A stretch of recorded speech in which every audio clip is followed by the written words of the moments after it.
It's very likely that you already understand the fact that we've probably already entered World War III. Let me give you a little background. We have a wonderful country, but there are a couple of sayings that kind of explain why things are turning out the way they are at the present time.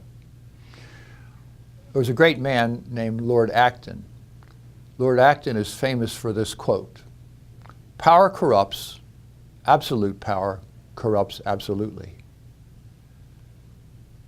That's a description of our Congress, our President, and also our Supreme Court to this day.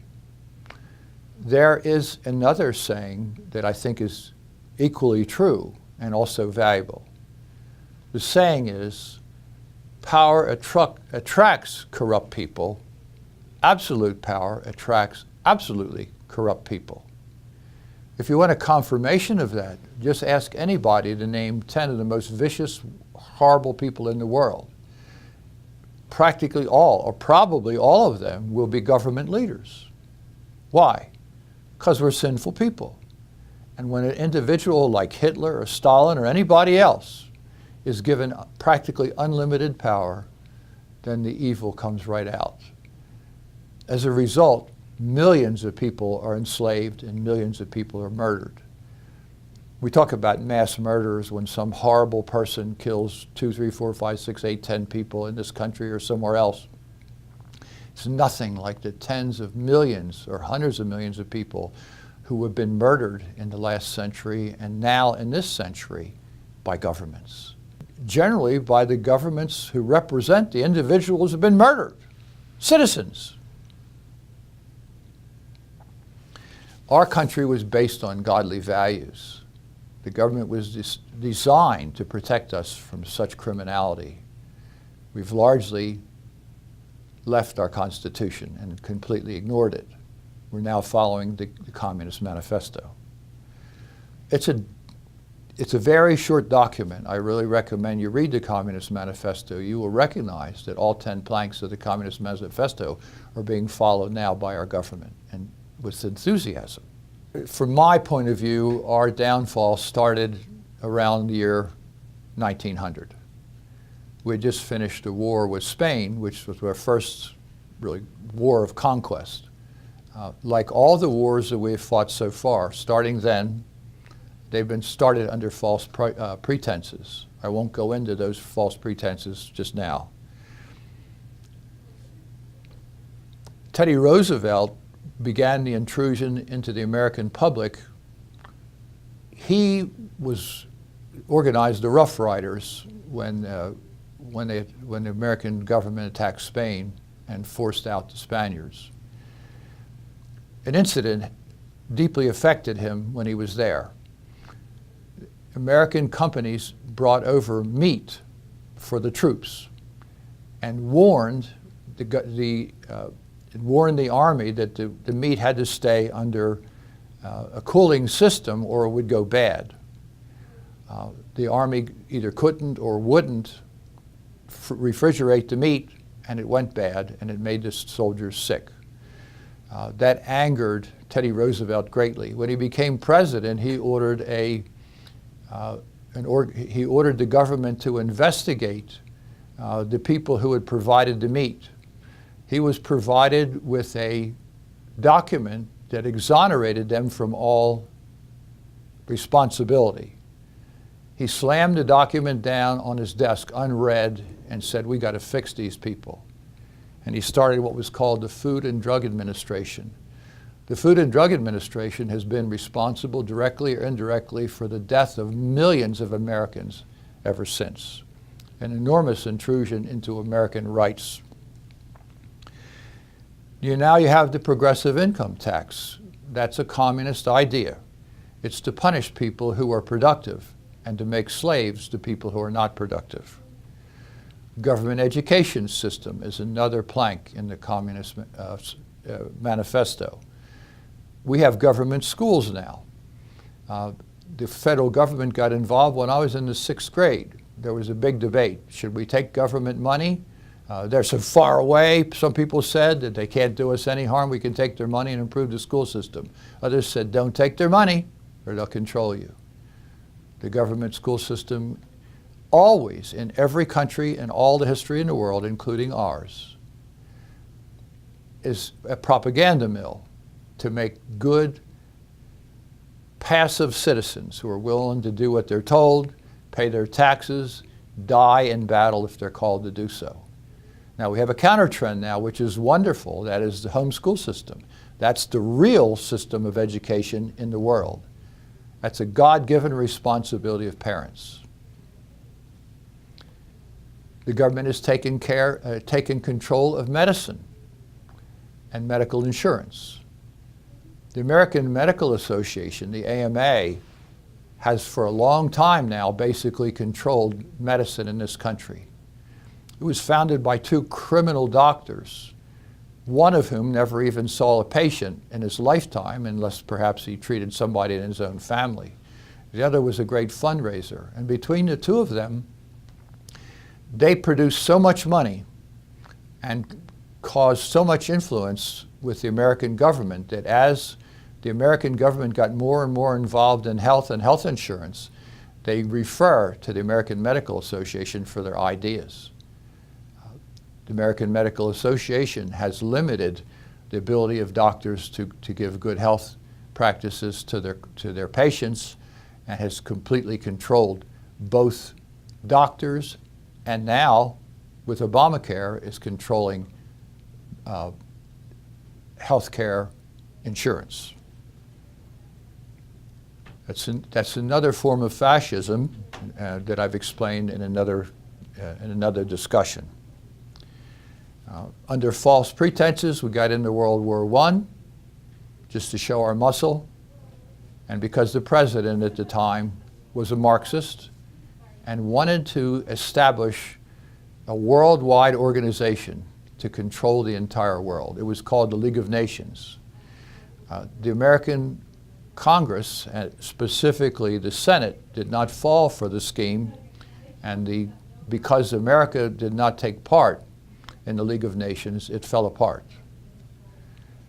World War II was entered as a way to scare Americans into doing just that, to get involved in an international organization that would control the world. You already realize that the organization meant to control the world is called the United Nations. People became tired of the United Nations and it was in danger of being a non-entity. So the Korean War was started as a way to finalize the American fears and to institute the United Nations as a real power in the world. In the Vietnam War, which we had no business entering, we lost approximately 600,000 American soldiers and killed more than 3 million Vietnamese in the process. The American government has subverted nation after nation in the Middle East and in Africa. These governments may not have been governments we admired, and the dictators may not have been people we admired, but they controlled their populations, and the individuals in the populations were safe. By subverting those governments and by creating organizations to not only subvert them, but to replace them, we have created tremendous havoc in the Middle East and in Africa. We murdered more than 1 million people in Iraq by replacing Saddam Hussein. Starting with Afghanistan, we provided bin Laden with the ability to fight Russia, and we created Al-Qaeda. So we created Al-Qaeda, we trained Al-Qaeda, we supported Al-Qaeda and are supporting Al-Qaeda with weapons. That was done under President Carter and his national security advisor. When we attacked Iraq and murdered Saddam Hussein, we fired at least 100 of his generals and many of his top officers. Those people were upset, and they created something we call ISIS. We are attacking Libya and trying to destroy President Assad, who was the only one standing up against ISIS in that whole territory. We've created Boko Haram and al-Nusra. We've supplied and trained them and supported them all along. Now our government tells us that we're fighting against those people. We created them. We're sustaining them. We're using them to destroy nations all over that area. It's estimated that in the last 30 years, we've murdered between 4 to 8 million Muslims in their native countries. Now, it's true that the Muslim religion is a violent religion. If you disagree with them, their idea is to enslave, to murder, to do whatever they can to destroy someone who doesn't agree with them. They even fight among themselves. How can we think that we're not going to find a retaliation if we've killed 4 to 8 million of them over time? We learned that lesson in Vietnam, but we haven't applied it. We're told that we're in great danger by radical Muslims. In all these years, I think we've had about 40 people killed by Muslims in this country. Now that's terrible, but compare that to 4 to 8 million that we've killed in their countries. Hundreds of thousands of people are killed by doctors every year in an attempt to help their patients by legal drugs, properly applied, by mistaken application of drugs, all legal stuff. Millions of people die every year as a result. Doctors and hospitals and drugs are the greatest single cause of death of Americans. We've also frozen the assets of other countries that have been placed under in American banks and in other ways. We've challenged the Russians in the Crimea. We've challenged the Chinese in the Pacific. We've murdered almost 60 million Americans and counting, babies who never saw the light of day. It's likely that the American government destroyed the Twin Towers and blamed it on the Arabs. It's very much like the Reichstag fire in Germany, which crystallized the ideas of the Germans against the Jews.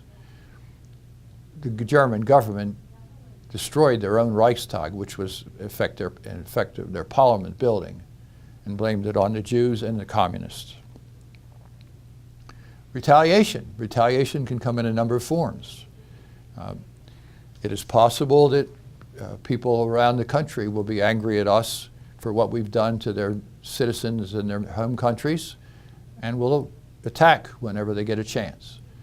There's a possibility of cyber war where our whole network of computers could be destroyed or rendered inoperative.